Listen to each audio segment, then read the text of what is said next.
Oh my goodness, there is nothing I hate more than just waiting to carry on talking. After the last time I spoke, my phone suddenly stopped working, cut me because of space, storage. Yeah. Anyway, whatever. I had to wait like 7, 8, 20 minutes basically for my content to transfer to my computer. So now I've lost my train of thought, but I'm gonna get right on it again. Yes, I was talking about that cheeky, yes, how it is that if at all, this woman could bewitch a complete stranger, ne? That she knew for only 3 days in the complex that she was staying at. What in the world are her colleagues subjugated to? Since she's obviously very competitive. She was competitive with me over marriage, right? I, at that stage, did not have a career. She knew that much that I was like a stay-at-home wife. Or at least the information that I shared with her. And then she went on right ahead, along lawyer. I'm to be like 3 days got fail. Guess my career. So this is obviously a very competitive woman. What is she doing to colleagues? The dream that I had with the other colleague that go MTN with the bus load full of people that she paid a bus driver some strange direction, including her sister. God was basically reverting me to that girl when I met this new one in the complex. Some of these people that get involved in the occult are so extreme that as soon as they find this thing out, they think it's just a magic wand they can wave to get everything, and they think it's a lottery ticket to great prosperity and success at the expense of everybody. And they also imagine it is their weapon to handle anyone that makes them even slightly uncomfortable, anyone at all that makes them feel jealous or like cherry highly cute too. You're not gonna get to do that all up in my grill, prancing your peacock feathers. A dude has a more shape of back. I'm a bonang like that. I'm a batang. You know, a little bit of a Ron Cheoki. In the office, I'm wanna like biceps and triceps. Has a more shape of back. She knows how to handle him. When a boss, you know, gives her a bad appraisal, she tells herself, go deal again. When, you know what I mean? Like, just a menace to society. Like a ticking time bomb. Like a hand grenade just walking around. And when she sits down, that's when the detonant, you know, is removed. And then everything just explodes in the environment. They are dangerous, guys.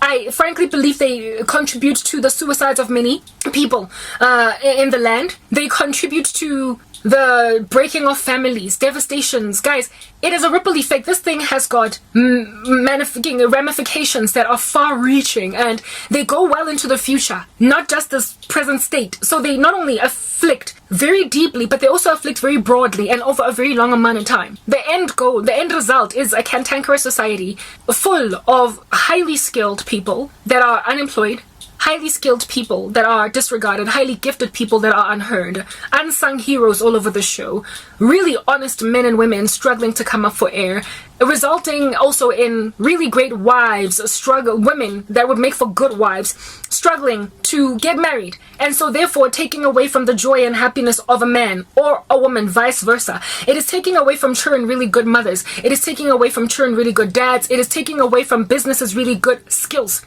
And what is left are these mediocre miscreants that keep on bashing everybody's head into the wall, causing them to bleed out, and they're the only ones that are running corporate South Africa or wherever you might find yourself in this world. Whether you're in whatever country you might be in. In South Africa, for instance, the ramifications, just to show you the, what do you call this thing? Downward spiral, the trickle effect, the ramifications, basically the waves that ripple outward, the ricochet effect. Currently in South Africa, there is a problem with loss of skills. Loss of skills, guys. By skills, I'm speaking highly qualified people who have got very technical jobs that you have to study at university, first of all, to so much as get a graduate job, and then you have to go do the time, put in the time. A whole bunch of it in corporate South Africa. Do you understand what I'm saying? I guess corporate wherever you might find yourself. And so it's years of study mixed with years of work experience. And to get a person at that place is essentially to have a gem in your in your economy, in your nation's economy. And these gems are leaving the country. There is a massive skills exodus in the nation, guys, of highly qualified, highly experienced individuals wanting to leave the nation. And upon being interviewed, one of the loftiest reasons that pop out as to why these people are leaving is exhaustion. They are tired from basically carrying a load on their back because they are the geniuses in the environment and frankly the only one. They're the only people carrying the weight of entire organizations. The work is not being spread appropriately amidst a workforce that indeed brings forward a particular deliverable or end goal for the company, meeting those targets. Like, those who burn the midnight oil, and because of them the whole project is salvaged.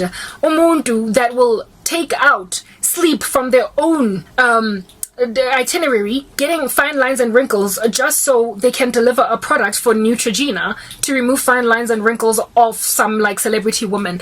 I'm speaking about human beings that are doing really well, working really hard, who actually care about a company's value proposition and end goal, servicing and are at the beck and call, uncomfortably so, of people that are gliding by, merely collecting salaries every single month, however not truly contributing to anything because they lean on the manipulative power of witchcraft to cause their bosses and those who are in a position to hold them accountable to neglect, overwhelm, overlook tabar motogasebits.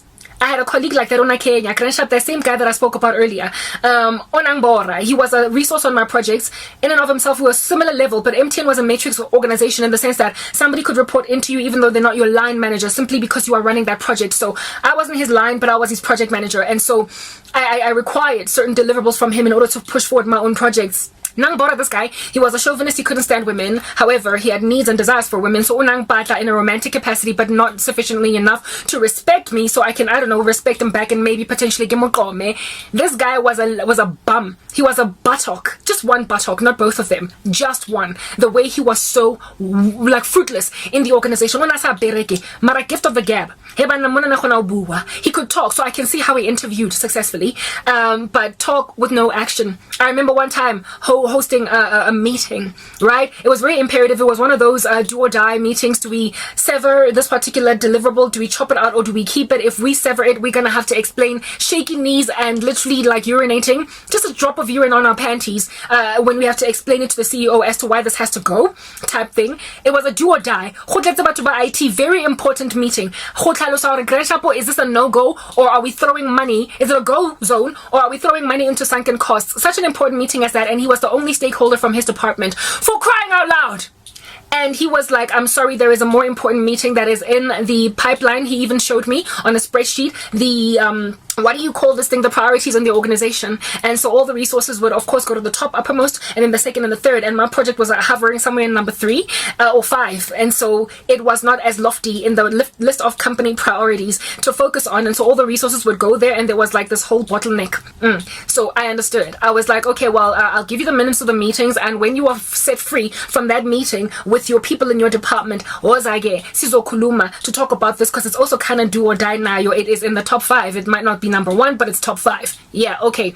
Understood. We negotiate kuluma, rabuisana, rathalusetsana, grandchapor why something needs to happen. Meeting yaka. MTN has these boardrooms. My meeting was on the most lowermost layer that was opposite. God has a way of orchestrating affairs.